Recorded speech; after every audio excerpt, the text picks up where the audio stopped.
اللہ نے واقعتاً اگر قرآن میں 3 قوموں کے خلاف جلال کا اظہار فرمایا جو صحیح معنوں میں آپ کو نظر آتا ہے اللہ جلال میں، وہ 3 طرح کے گروہ ہیں۔ ایک اللہ نے منافقین کے خلاف جلال کا اظہار فرمایا، سیدی رسول اللہ سے فرمایا کہ آپ 70 مرتبہ بھی ان کے لیے استغفار کریں گے تو ہم ان کو معاف نہیں کریں گے۔ ان کی نماز جنازہ پڑھنے سے منع کر دیا۔ یہ مسلمان ہیں ظاہراً، لیکن آج کے پاکستانی سیاستدانوں کی طرح، باجوہ اور فیض کی طرح، رنگ باز لانگوں کی طرح، خنزیر پسکین کی طرح، یہ ناپاک اور پلیت لوگ جن کو اللہ منافق کہتا ہے، ان کی نماز جنازہ جائز نہیں ہے۔ دوسرا وہ طبقہ قرآن میں جن کو اللہ یہود کہتا ہے، غیر المغضوب علیہم ولا الضالین، لوگ ترجمہ کرتے ہیں نا جن پر اللہ نے غضب کا اظہار فرمایا اور جو گمراہ ہوئے۔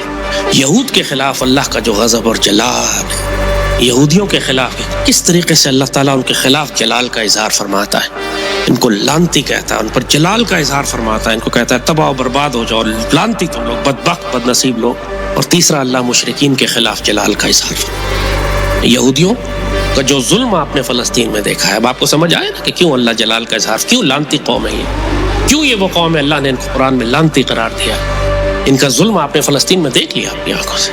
کیوں منافقین بدترین جہنم سے بھی نچلے طبقے میں ہوں گے، نتنیاہو اور مودی اوپر والی جہنم میں ہوں گے، پاکستان کے سیاستدان اور منظور پشتین اور لانگو اور یہ منافقین، یہ باجوہ، یہ فیض، یہ جہنم کے بدترین درجے میں ہوں گے، اس لیے کہ یہ مسلمانوں کی صفوں کے اندر ہوتے ہوئے غداریاں کرتے ہیں۔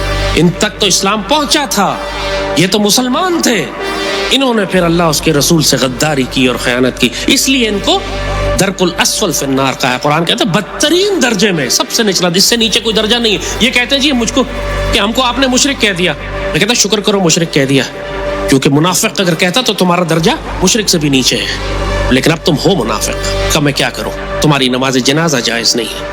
وہ تو سیدی رسول اللہ کو فرمایا گیا ہے کہ آپ 70 مرتبہ بھی ان کے لیے مغفرت کریں گے تو میں مغفرت قبول نہیں کروں گا۔ ان منافقین کی جنہوں نے مسلمان ہوتے ہوئے سیدی رسول اللہ کی امت کے ساتھ غداری اور خیانت کی۔